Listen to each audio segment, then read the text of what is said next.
చేస్తాడు. ఇక్కడ గమ్మత్తులు కొన్ని చెప్పింది శాస్త్రం.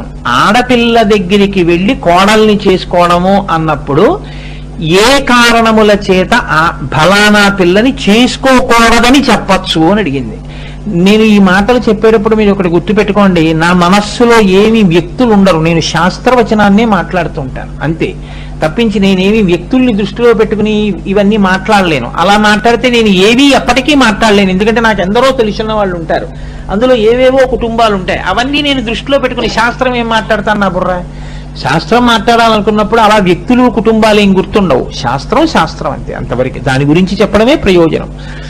కనుక ఆడపిల్లని ఇంటి కోడలుగా తెచ్చుకోవాలనుకున్నప్పుడు కొన్ని రకాలైన ఆడపిల్లల యొక్క స్థితిని పరిశీలించి వాళ్ళని కోడలుగా తెచ్చుకోవద్దు అని చెప్పారు.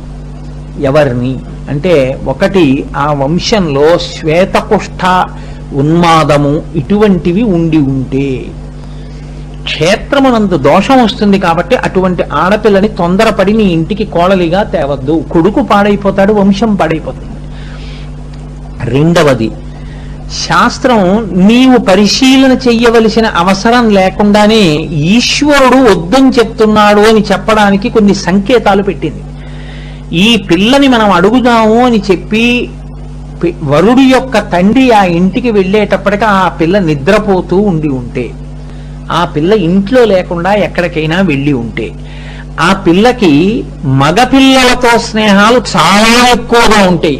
స్నేహాలు ఉండకూడదని చెప్పలేదండో, మీరు అది బాగా గుర్తుపెట్టుకోవాలి.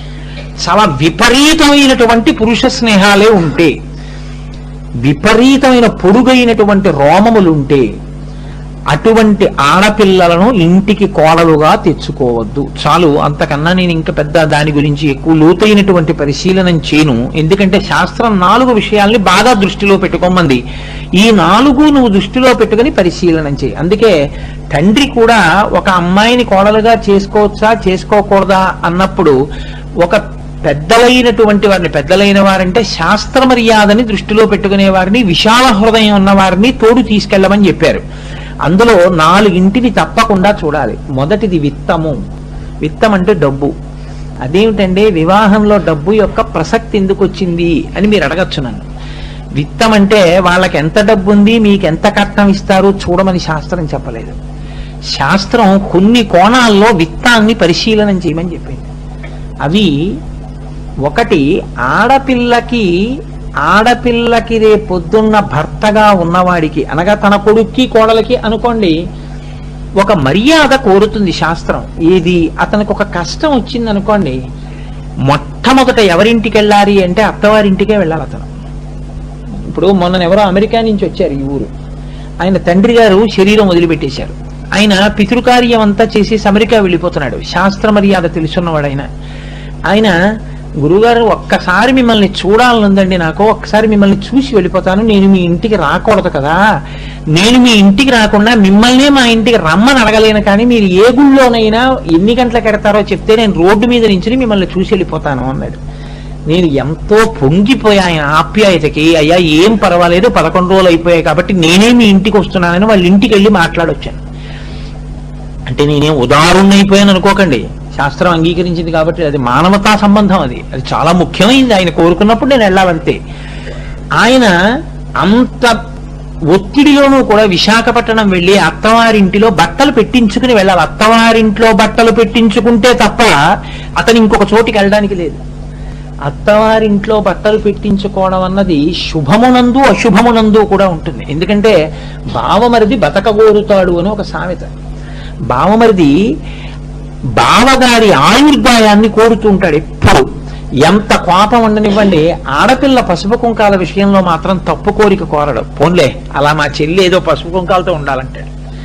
కాబట్టి ఆయన పీటల మీద కూర్చున్నాడు అనుకోండి, వ్రతం చేస్తున్నాడు అనుకోండి, ఆయన వచ్చి బట్టలు ఎడతాడు. అందుకే ఈ బట్టలు కట్టుకుని వచ్చి కూర్చుంటాడు. ఈయన కోటీశ్వరుడైనా ఆయన పెట్టిన 60 రూపాయల పంచా కట్టుకుని మళ్ళీ కూర్చుంటాడు ఆశీర్వచనానికి. అలాగే అశుభం జరిగిందనుకోండి, అత్తవారే తీసుకెళ్లి ముందు బట్టలు పెట్టాలి. అత్తవారింటికి కొనసాగింపు ఉన్నదా, అంతకన్నా నేను ఇంకా ప్రస్తావన చేయను. ఆ కొనసాగింపు ప్రశ్నార్థకమైతే కొంచెం జాగ్రత్త పడవలసి ఉంటుంది సుమా, ఆలోచన చేసుకో. అలా తీసుకెళ్లి కనీసం శుభాశుభముల యందు పక్కన నిలబడగలరా? నిలబడి నీ కొడుక్కి రేపొద్దున్న శాస్త్రమునందు భంగపాటు రాకుండా చూస్తారా అంటే ఎలా ఉంటుందంటే ఈ విషయంలో కొందరికి లక్షలు ఉంటాయి. నేను ఇవి నమ్మనండి, నేను బట్టలు మాత్రం పెట్టను అలా మాత్రం అంటాడు. అప్పుడు ఏమవుతుందో తెలుసా అండి, ఈయనకి శాస్త్రం మీద మర్యాద, ఈయన కొనుక్కోలేక కాదు 60 రూపాయలు పెట్టి పంచా. అన్నదమ్ముడు ఏదో బావమరిది వరసవాడు బావగారిని పిలిచేవాళ్ళు లోకంలో 1000 మంది ఉంటారు, ఆయనతో బట్టలు పెట్టించుకోలేక కాదు, ఖేదం కలుగుతుంది. శాస్త్ర ప్రకారం నాకు బావమరిది ఉన్నాడు, దుర్మార్గుడు, శాస్త్ర మర్యాద తెలియదు, శాస్త్రాన్ని నమ్మడు, 60 రూపాయలు పంచి పెట్టరా పీటల మీద అంటే నేను ఇలాంటి వాడికి పెట్టిన బావగారు అంటాడు. వాడి మూర్ఖత్వం వాడికి ఉండిపోయింది. ఈయనేమైపోయాడు? విత్తం అంటే అవతల వాళ్ళ ఇల్లు ధర్మాన్ని శాస్త్రాన్ని ఇటువంటి మర్యాదల్ని అంగీకరించగలిగిన వంశమా ఇది చూడు. ఇంకేమైనా చూస్తే మాత్రం నువ్వు బురదలో పడిపోతావు. రేపు నీ పిల్లాడి యొక్క భవిష్యత్తు చూసేవాళ్ళు ఉండరు. నువ్వు ప్రశ్నార్థకం, నువ్వు ఉంటావనేమిటి, రేపు నీ పిల్లాడి భద్రత చూడాలి. అందుకే ఈ మర్యాదలు చూడాలంటే శాస్త్రవాక్యాన్ని చూడడానికి పెద్దలో తండ్రో చూసుకోవాలని చెప్పింది శాస్త్రం. మీరు ఆలోచించండి, ఇవాళ రేపు బాగుంటాయండి. ఇవన్నీ ఎప్పుడొస్తాయంటే పైకి చాలా అందంగా ఉంటాయి, జీవితాలు అనుకున్నంత అందంగా ఉండవు. యథార్థమైన జీవితం ఓలా ఉంటుంది, సినిమాలు ఓలా ఉంటాయి. సినిమాల్లో ఉండవు జీవితాలు. ఓ రిక్షావాణ్ణి ప్రేమించి పెళ్లి చేసుకోవడానికి సినిమాకి సరిపోతుంది, నిజ జీవితంలో అలా ఏం సరిపోదు. చాలా కష్టంగా ఉంటుంది నిజ జీవితం. అందుకని శాస్త్రం ఉన్న మాట ఉన్నట్టు మాట్లాడుతుంది. విత్తము అన్నప్పుడు మీరు ఈ కోణంలో పరిశీలనం చెయ్యాలి. ఈ కోణంలో ఉందా అవతల కుటుంబం? ఉంటే నువ్వు పిల్లనివ్వడానికి బెంగ పెట్టుకోక్కర్లేదు. 2 అంటే ఈ ఒక్క దాని మీద చాలా పరిశీలన ఉంది, కానీ నేను ఇంకా అంతకన్నా చెప్పడానికి నాకు కొన్ని పరిమితులు ఉన్నాయి, అంతకన్నా చెప్పడం నాకు ఇష్టం లేదు కూడా. చాలు అక్కడ వరకు అర్థం చేసుకోండి. 2వది రూపము. రూపము అన్న మాట దగ్గరికి వచ్చేటప్పటికి శాస్త్రం ఒక గమ్మత్తైనటువంటి పరిమితిని వేసేసింది. ఉదాహరణకి నేనే నా కోడల్ని ఎంచుకోవడానికి పెళ్లి చూపులకు వెళ్ళాను అనుకోండి. పెళ్లి చూపులు అన్న మాట లేదనుకోండి యథార్థానికి, కానీ నేను, మా అబ్బాయి, మా ఆవిడ, మా అమ్మాయి తోడబుట్టింది కాబట్టి అది ఎవరో పెద్దలు గోపాలకృష్ణ గారు కలిసి ఓ పెళ్లి చూపులకు వెళ్ళాం. వెళితే నేను ఆ పిల్లవంక చూసి పిల్లంత బాగోలేదన్నాను అనుకోండి, వీడి ఖాతాలో మహాపాపం వేయండి శాస్త్రం. నీకెందుకు ఆ పిల్ల బాగుందో లేదో, నీ పిల్ల బాగుందో లేదో చూడమని చెప్పలేదు, నీవు చూడవలసినవి వేరుగా ఉన్నాయని చెప్పింది. నువ్వు తండ్రిగా నువ్వు చూడ్డానికి వేరు రంగాలు ఉన్నాయి. నువ్వు ఇంటికి వచ్చి కొడుకుని అడగాలి, ఎరా ఎలా ఉంది నాన్నగారంటే బాగుందండి అని వాడు మురిసిపోయాడు అనుకోండి, అంతే. వాడి మనోరంజకత్వమే వధువు యొక్క రూపము. ఎంత గొప్ప మాట చూడండి, అది వేద హృదయం. ఆయన మనస్సు రంజిల్లిందా, ఇంకొక ఆవిడికి బయట వాళ్ళకి కాకి ముక్కుకి దొండపండు, ఆయనకి ఆవిడ్ని చూస్తే మనసు రంజిల్లుతుంది. బస్ అంతే, ఇంకేం లేదు, అంతే అందం అంతే.